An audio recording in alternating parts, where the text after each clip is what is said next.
Hello students. देखिए बहुत सारे स्टूडेंट्स का अभी अभी मैसेज आया कि जो है ये ग्रेविटेशनल प्रेशर क्या होता है और किस तरीके से ये क्वेश्चन 2-3 बार आईआईटी में आ चुका है, तो फिर से आ सकता है। चलिए तो थोड़ा सा देख लेते हैं।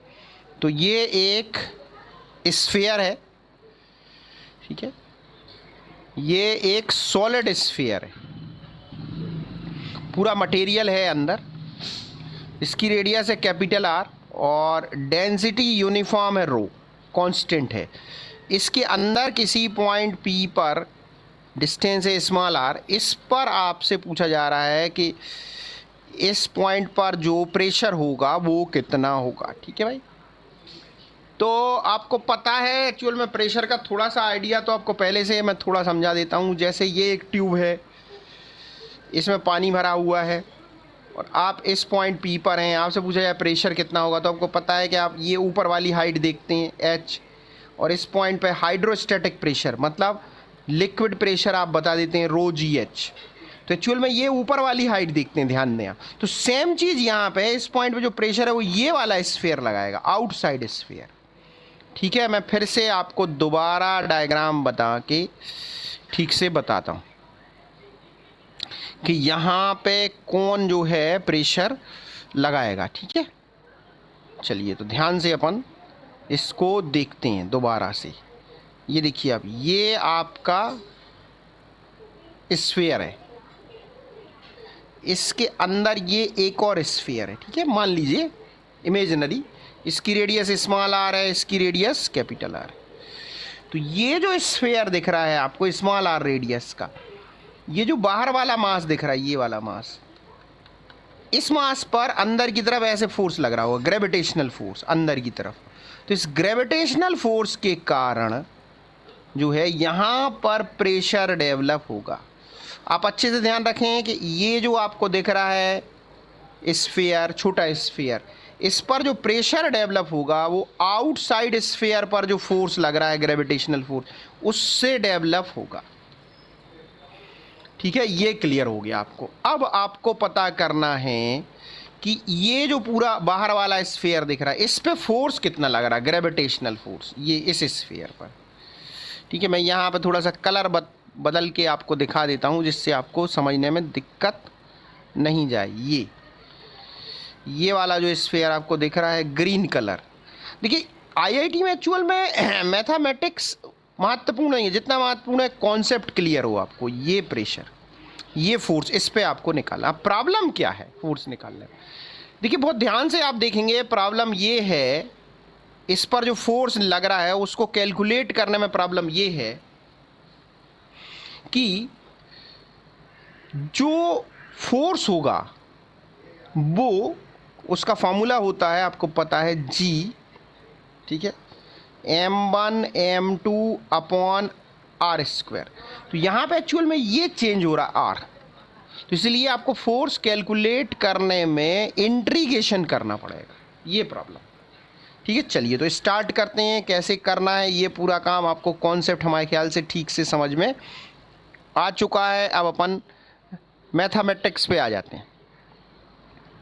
ये रेडियस है स्मॉल आर, ये रेडियस है कैपिटल आर। अब आप ध्यान दें मैथमेटिक्स क्या है। मैथमेटिक्स ये है कि आपको यहाँ पे जाके एक स्फीयर बनाना है, ठीक है। इसको कहते हैं एलिमेंट्री स्फीयर। इसका नाम क्या है भाई, ध्यान से सुने, एलिमेंट्री स्फीयर, ठीक है। ये एलिमेंट्री स्फीयर जो आपने लिया है ये x डिस्टेंस पे जाके लेंगे और इसकी थिकनेस आपने लिए dx। अब आपको दिमाग लगाना है कि इस एलिमेंट्री स्फीयर पर कितना फोर्स लग रहा होगा, ठीक है। एलिमेंट्री, सबसे पहले आपको इसका मास पता करना है dm। तो इसका मास होगा रो इंटू इट्स वॉल्यूम।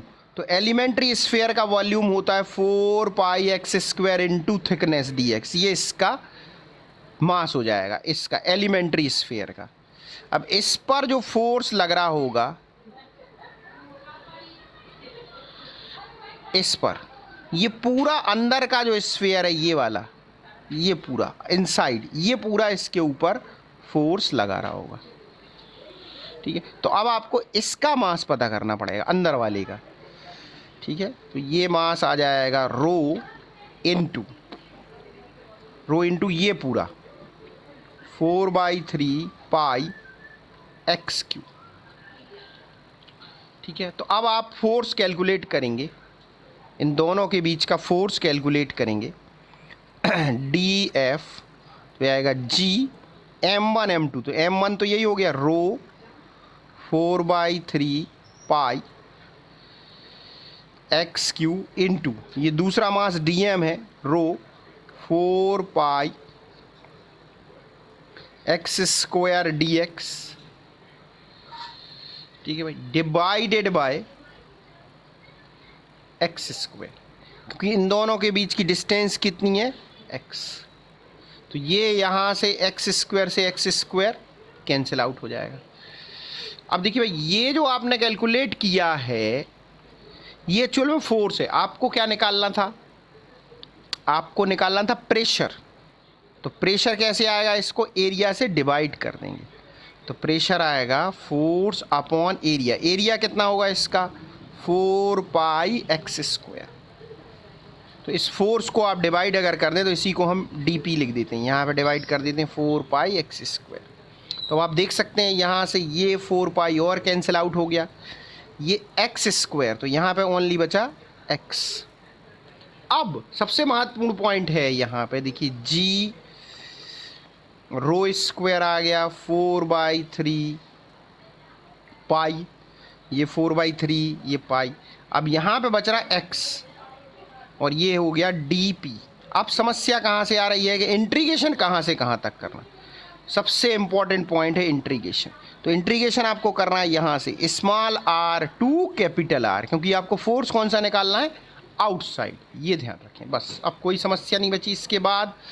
तो P is equal to integration of dP small r to capital R। तो देखिए कांस्टेंट क्या है g रो स्क्वायर 4 पाई/3 और इसका इंटीग्रेशन आप करेंगे तो आ जाएगा x स्क्वायर बाई 2 और इंटीग्रेशन कहाँ से कहाँ तक small r to capital R।